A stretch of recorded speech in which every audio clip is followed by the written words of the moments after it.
Hello everyone, this is Professor Roman. Welcome to the 29th video in my video lecture series, An Introduction to Discrete Mathematics. In this video, we're going to continue and complete our discussion of the principle of inclusion and exclusion by generalizing the formulas we've gotten so far for the two-set family and the three-set family to a formula for an arbitrary finite family, which I've written here, of n sets. The pattern is pretty clear in the two-set and three-set case, and so it gives us a hint as to how to generalize to the n-set case. To find the size of this union, we add the sizes of the n sets in the family. We subtract the sizes of the n choose 2 intersections of all subfamilies of size 2. Then we add the sizes of the n choose 3 intersections of all subfamilies of size 3. And we're going to continue by alternating, subtracting, and adding intersections of larger size families. So in general, if k is between 1 and n, when k is odd, we add the sizes of the n choose k intersections of all subfamilies of size k. But if n is even, we're going to subtract those intersections. And that fits the correct pattern because when k is 1, we add the sizes. So when k is odd, we're going to add. When k is even, we're going to subtract. In the last step, we add if n is odd and subtract if n is even the intersection of the entire family. So this is what the formulas look like. I've kind of broken it down here a bit. Let U be a non-empty set and let this and I guess I changed this. I'll put it back to script S, family of subsets of U. Okay. For each k between 1 and n, let S sub k be the sum of the sizes of the intersections of all possible subfamilies of S of size k. Okay.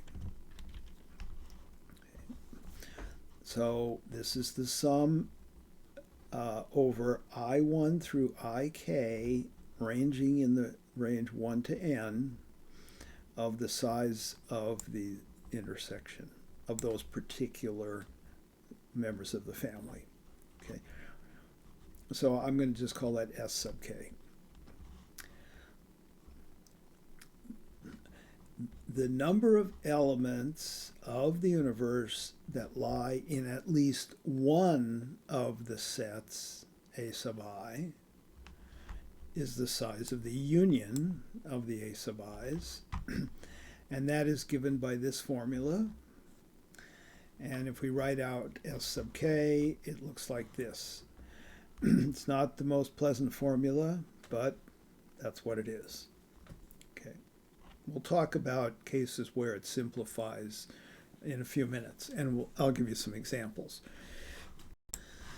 The number of elements in the universe that lie in none of the sets is the size of this intersection of the complements of the sets. And that is the size of the universe minus this sum. And when you put a negative sign in front of this sum, you can absorb that into the sum, under the summation, and we can then drop this k plus 1 down to k and get rid of the minus sign. So that's what I've done here. So I'm adding what appears to be this sum, but the exponent here is k instead of k plus 1, so that incorporates the negative sign. And then again, if we use the value of sk in the formula, it looks like this. Okay. So this is the formula we're going to be, frankly, more interested in than this one. Okay. And I'll explain why as we go along. As to the proof, we'll prove this equation here, this formula here, 296, and 297 follows from that. So we have to show that the right-hand side of 296 counts each element in the union exactly once, but also that it counts all the other elements of the universe 0 times. Now, if X is in the universe but not in any of the sets AI in the family, then it's not going to be in any of these intersections, so it won't contribute to their size. So it contributes 0 if you want. So elements that are not in any of the family members will not be counted at all. So suppose that X does belong to this union. To simplify the discussion, and this is a common technique, we can take advantage of the symmetry of this family. As far as we know, A1 through AN can be any sets whatsoever, subsets of the universe. So we can feel free to re-index them if we want, and assume then that X belongs to the sets A1 through AM, but is not in any of the sets AM plus 1 through AN. And M sits between 1 and N. Now, as to the first set, first summation, S sub 1, which is the sum of the sizes of the family members, X is counted exactly M times because it appears in A1 through AM, so it will be counted in these terms for those indices, but since it doesn't appear in these sets, it doesn't contribute to their count. I didn't need to use a subscript I1 here. I could have just written I here, but I wanted it to look similar to the next cases. So for S2, we have the sum over I1 and I2 ranging from 1 to n of the sizes of the intersections of the two sets. So X will be counted exactly M choose 2 times once for each of these terms where I1 and I2 fall in the range 1 through M, because those are the sets that contain X. And similarly, in general, this is the sum S sub k. These are intersections of families of size k. X will be counted M choose k times, again, once for each subset of indices that ranges from 1 to M.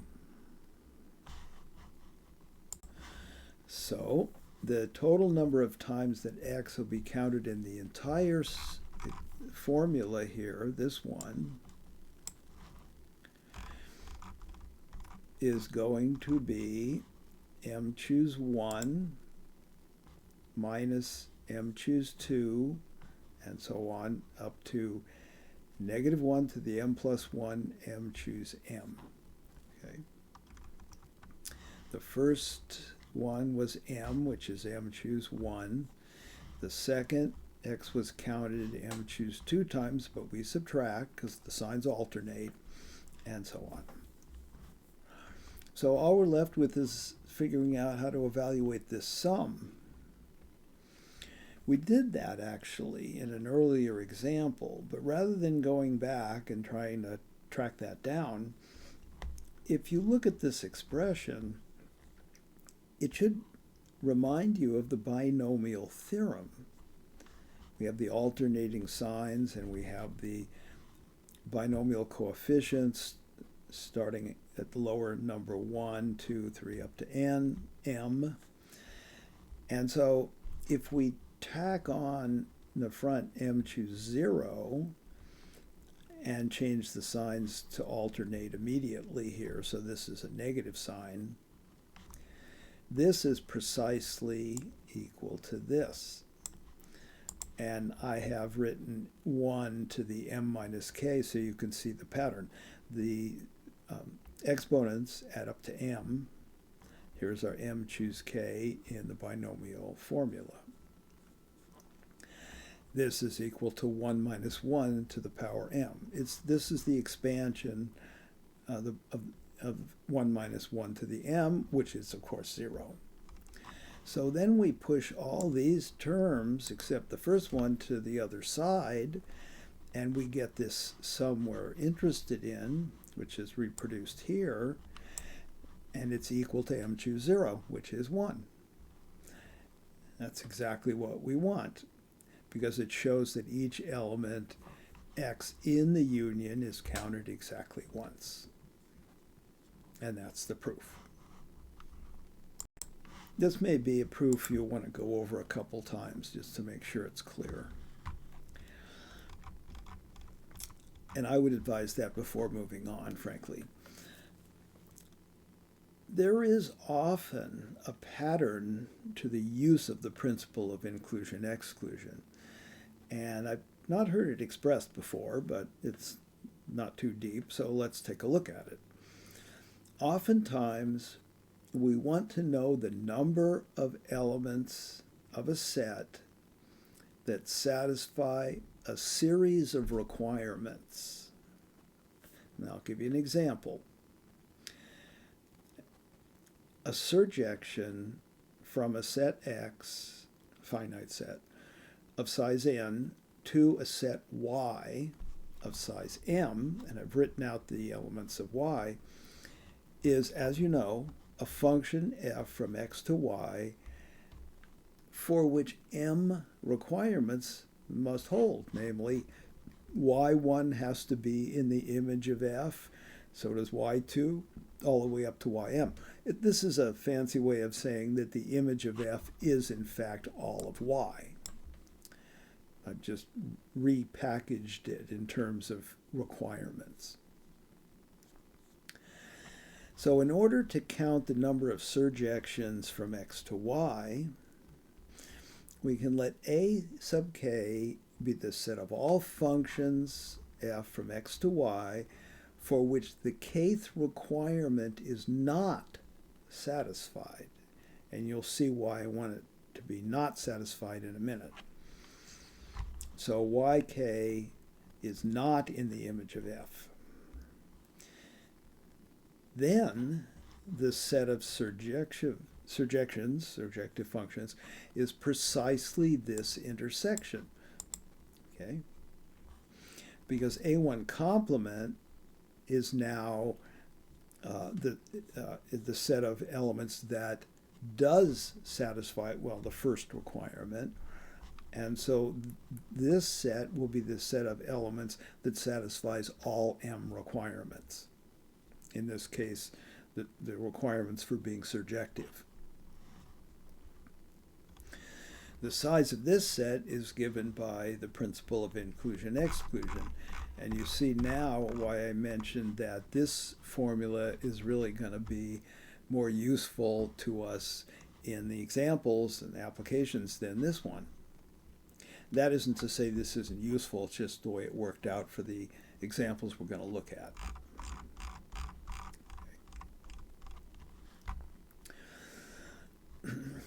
This formula still looks kind of daunting. It's not the most pleasant formula because of this multiple summation here. But it does often happen, as we will see, that the values of this intersection, the size of the intersections, turn out to be dependent only on k, the index here, and not on these indices. In other words, no matter what you choose for these, you get the same value here.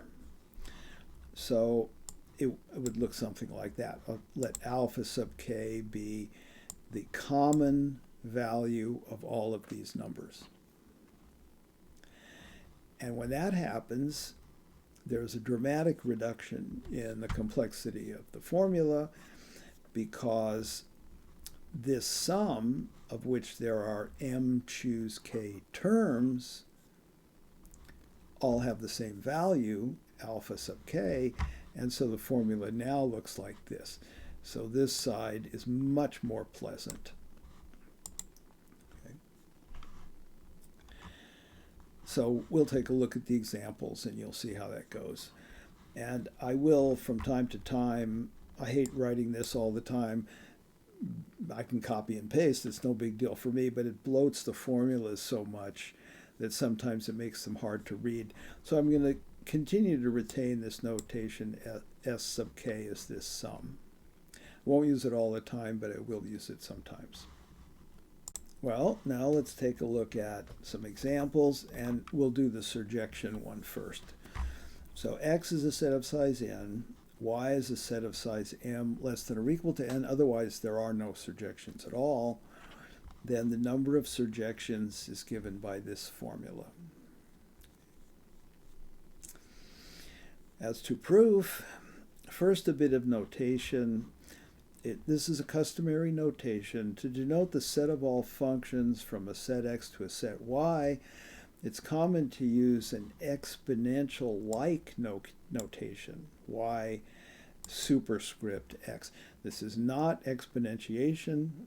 These are sets, not real numbers or whatever. But that's it. That notation takes a little getting used to, but that's what it is. So let y be the set little y1 through little ym. And for each k, let a sub k be the set of all functions from x to y whose image does not contain y sub k. So that's what we were discussing here in this example to illustrate the technique. And I've written it here in a little bit different way, but amounts to the same thing. Okay. Little y sub k is not in the image of f. And this intersection, as I just discussed, is what we're looking for. This is the set of surjective functions. We want to know its size. And this is the formula. These are the, whoops, I do this. These are the S sub k's. Okay. So as is always the case with the principle of inclusion and exclusion, we got to sort this part out. We have to figure out what the intersection looks like and find its size. And that's where the hard part lies generally. Okay. Well, it's not too bad here because this set is the set of all functions from x to this set. We've taken out y1 through yk. They cannot be in the image of the function. This set has size m minus k, and so we've got functions going from x to y, but not touching any of these. So from x to a set of size m minus k, and we can assign the values any way we want. So the multiplication rule comes in here, and we get m minus k to the power n. The size of the set of all functions from x to y is m to the power n. And so when we plug in to the formula, that's what it looks like. Let's look at another example and pay special attention to the pattern that's being repeated here in these. Let's say the two permutations, a1 through an here and b1 through bn, of a set S agree at position k if the corresponding positions agree. AK equals BK. Nothing special here. But let's also say that pi and sigma totally disagree if they don't agree in any of their positions. So for example, we have two permutations here of Z4. Remember, Z4 is 1, 2, 3, 4. And these two agree in the fourth position because there's a 3 in both cases. They do not agree in any of the other positions. These two permutations totally disagree. We have a 4 and a 3, we have a 3 and a 1, a 2 and a 4, and a 1 and a 2. No agreement at all. A permutation of the integers 1 through n is called a derangement if it totally disagrees with the permutation that has the elements in order 1, 2, 3 up to n. Or put another way, that a sub I is different from I for all I from 1 to n. What we want to know is how many derangements there are of a given size. And the principle of inclusion and exclusion is perfect for this. And it's going to give us a very beautiful formula. So we begin by choosing our universe, which we always must do. U here is the set of all permutations of Zn. So there are n factorial of those. And so since we are dealing with permutations of size n, there are n requirements that must be met to have a derangement. The first requirement is that a 1 does not appear in the first position. And the second requirement, a 2 does not appear in the second position, and so on. So for each I between 1 and n, let a sub I be the set of permutations of Zn for which a sub I is equal to I. So we're violating the requirement. Then the size of a sub I, well, these are permutations of length n, but the ith position is fixed for us at ai, so n minus 1 factorial possibilities for the rest of it. You can ignore the ith position. You got a permutation of size n minus 1 that doesn't use I. The set of derangements is then this set here. It's the same pattern as before. And we have to sort out the sizes of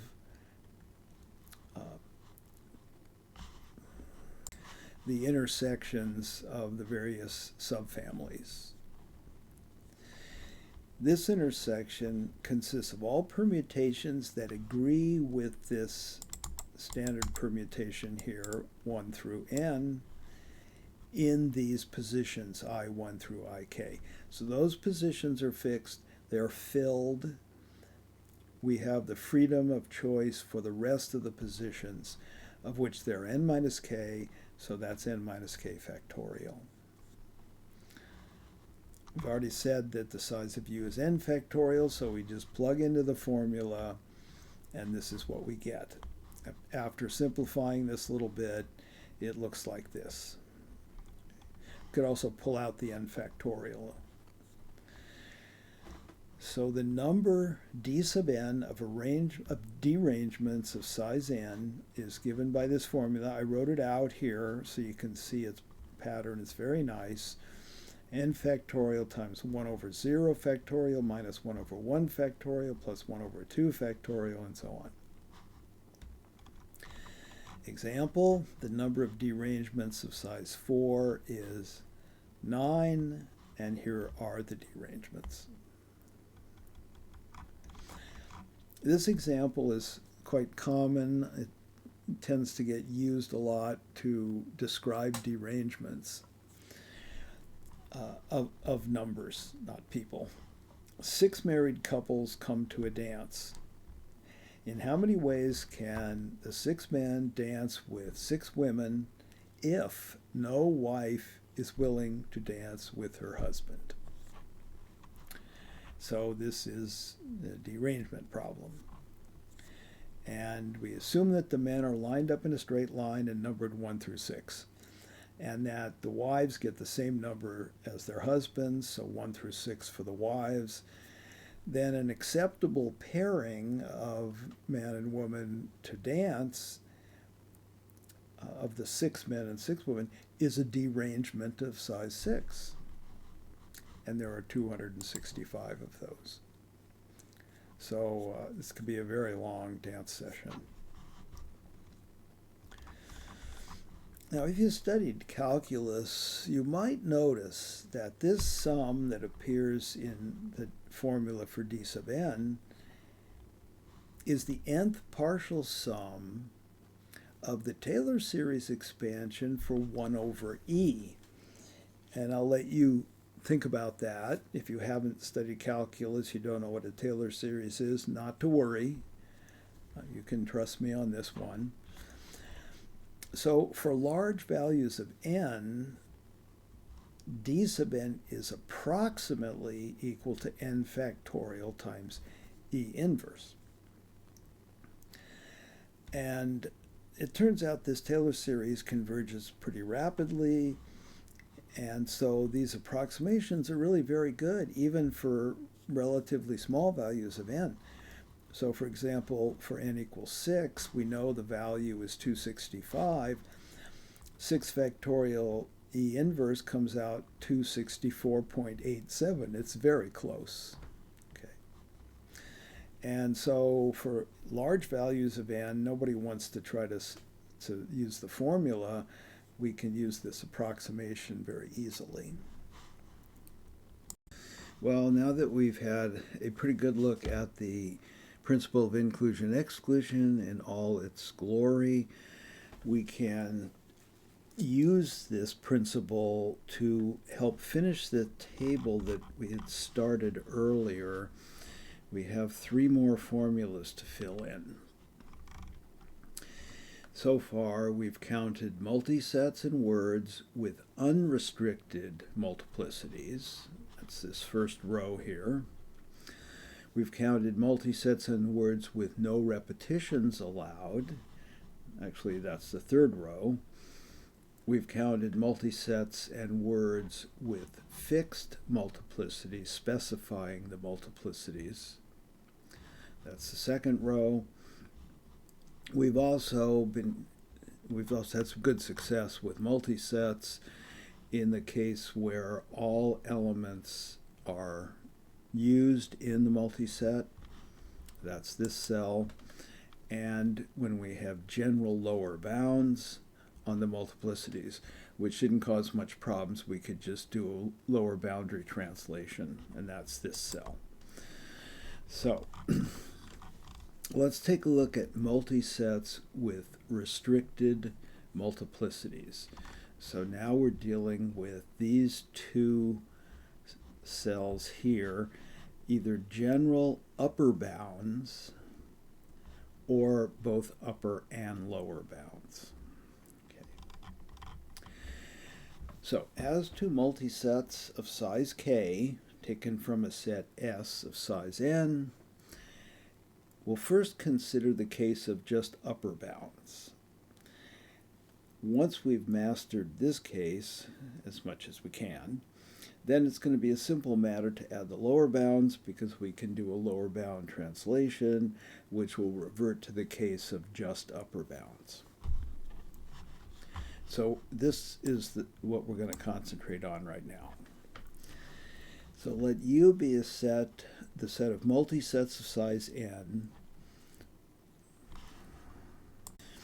Well, now that we have a reasonable understanding of the principle of inclusion and exclusion in its general form, we can turn our attention to this table we've been building since we started talking about counting techniques. And that has to do with counting the number of words of size k from a set of size n, as well as multisets of size k from a set of size n, with various restrictions on the multiplicities. So, as this table shows, this is a repeat of an earlier table. We've counted multisets and words with unrestricted multiplicities, meaning the natural restrictions. That's first row. We've counted multisets in words with fixed multiplicities, so we've specified the multiplicity of each element. That's in this second row.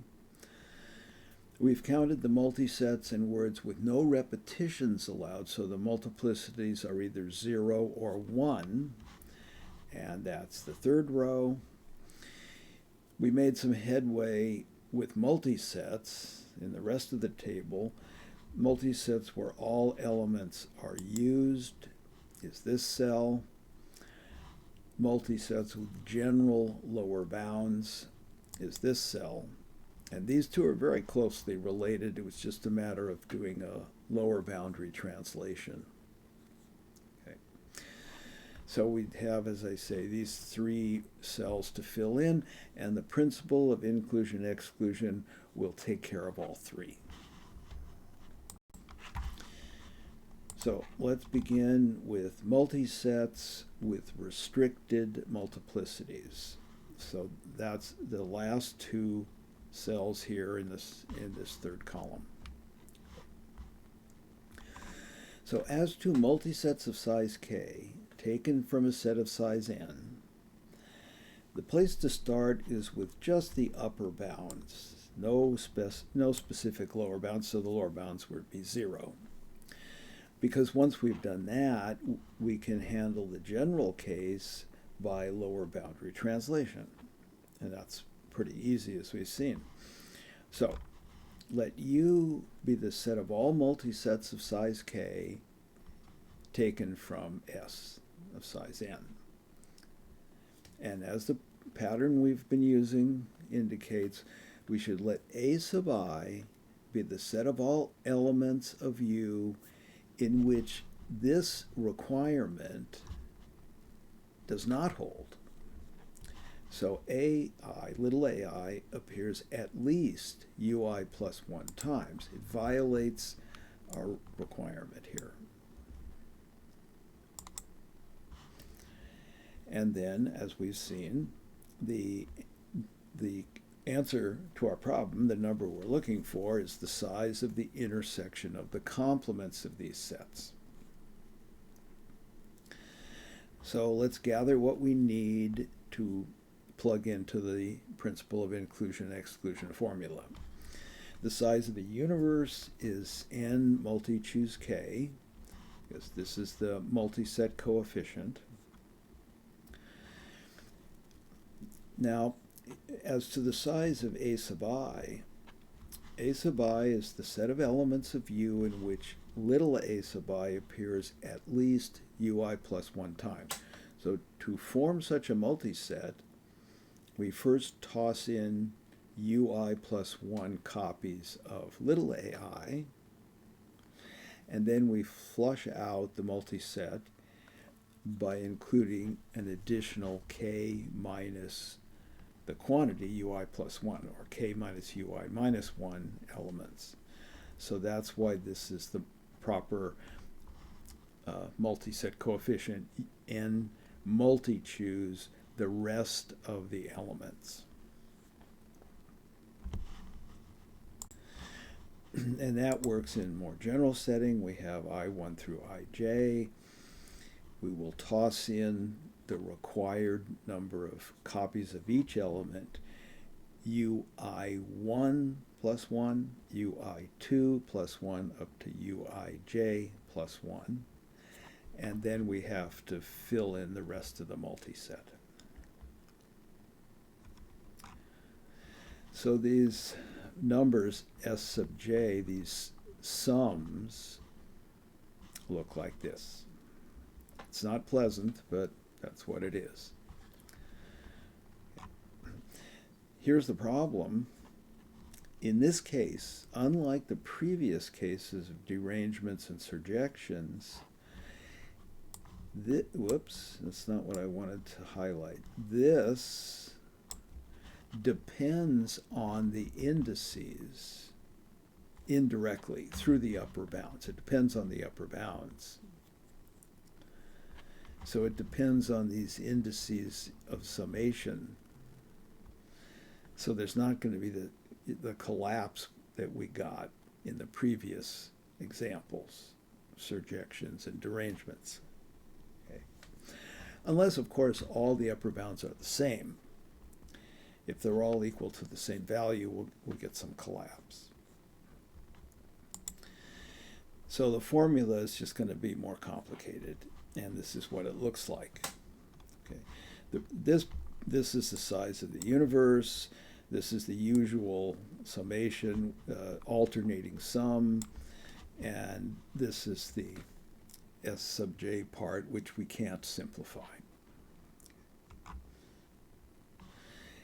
If all the upper bounds are the same, say they're all equal to u, then this does collapse here to this.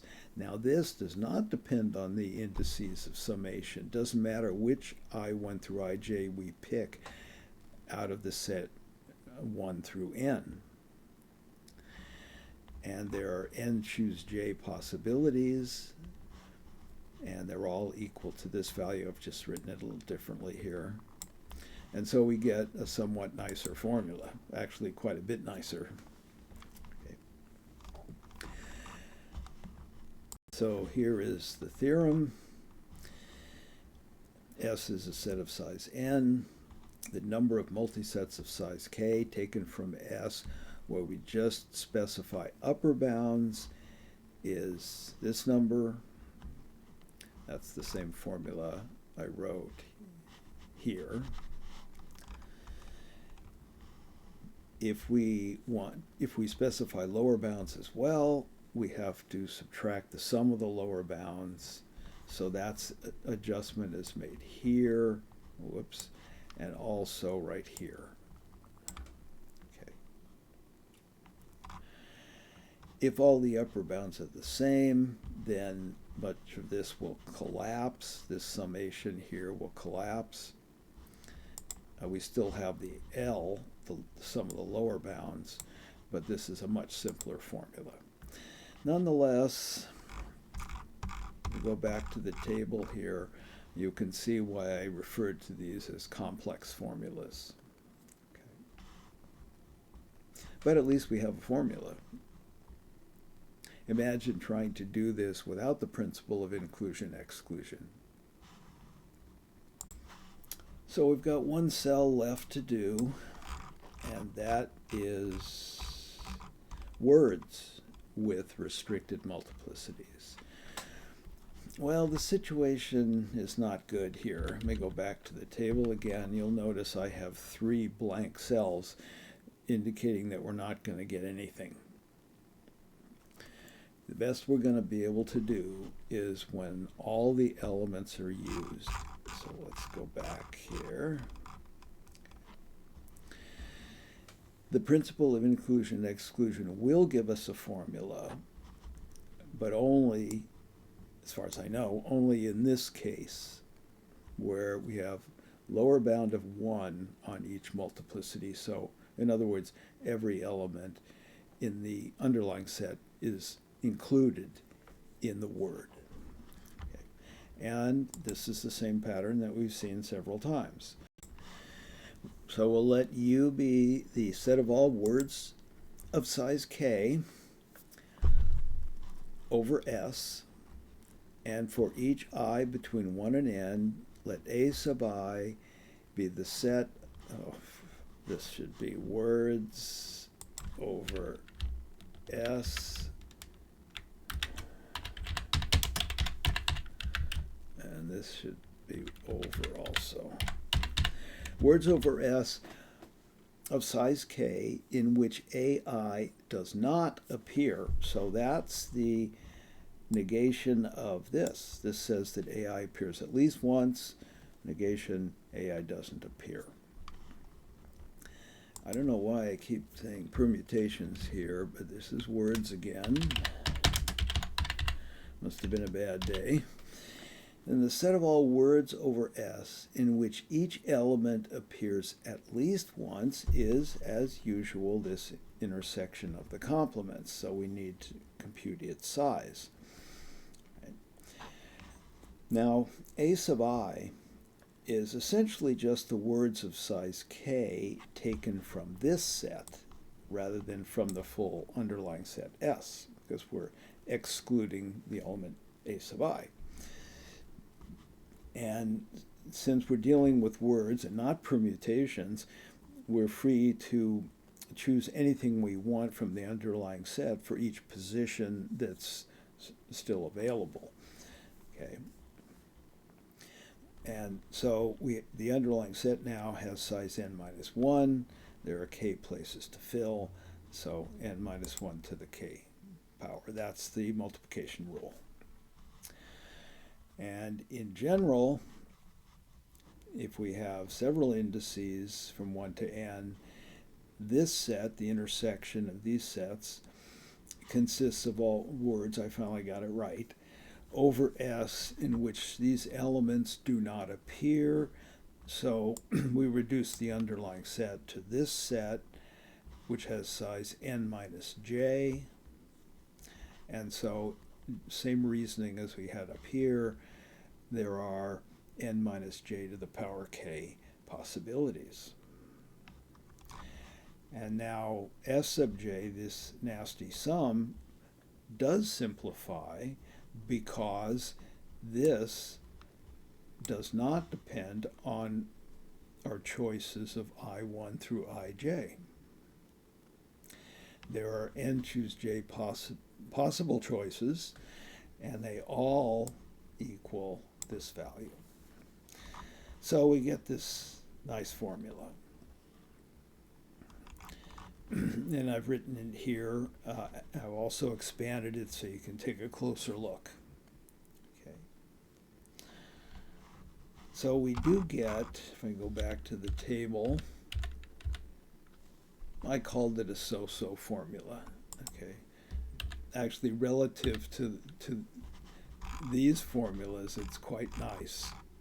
Okay. So this is the formula here.